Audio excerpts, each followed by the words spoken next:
The case is really nice and came in great condition, but there is a problem.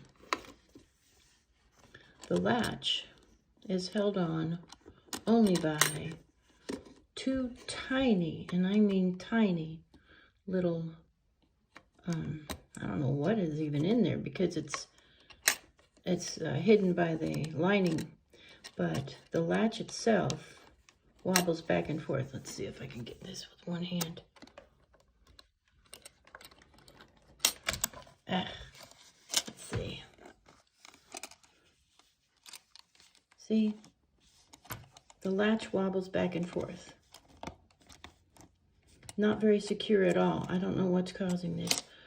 The handles are also held by two small, whatever they are. These seem to be secure. There's no give to them at all. Likewise, the part of the latch at the top does not move.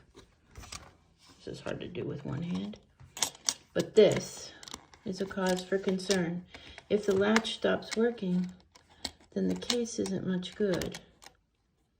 So that's the only hesitation I have on this set. Otherwise, it's great.